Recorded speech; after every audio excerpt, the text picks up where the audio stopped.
In most cases, it's not the quantity of people in your network that matters. It's the quality of people in your network that matters. In this case, the word quality, in most cases, it's defined by you. It's defined what is a good quality for you.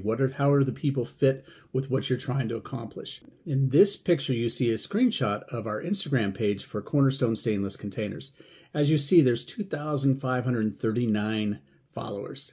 Well, what happened there is we reached out to our people, our associate who was working with our programming, and said, hey, we need some followers.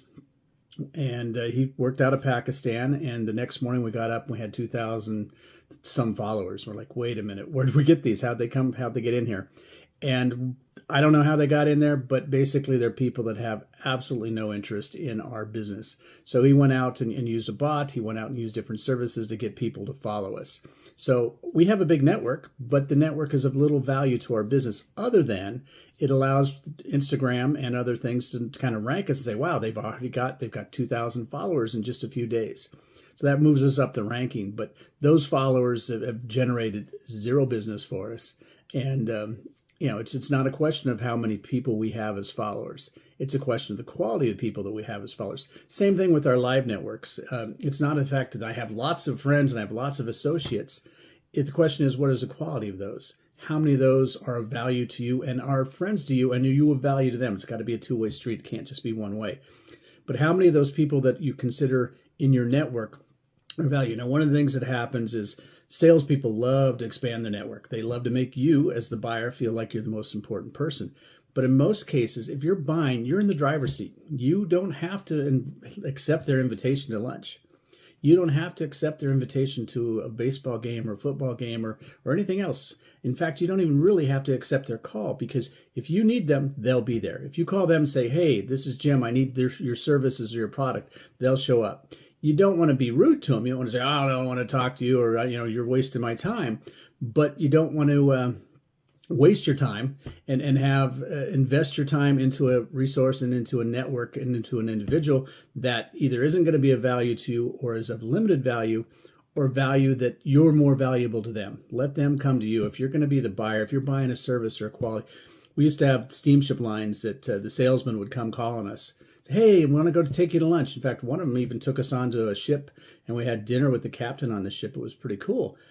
But we didn't have to do that to expand our network with them. Because we needed them. They were there. They were available for us. So when you sit down and figure out your network and who you want to meet with and how you want to invest your time, you have to figure out, is this a situation where there's value for me? And I don't mean just value and can I leverage them for business. Sometimes value is just having a friend.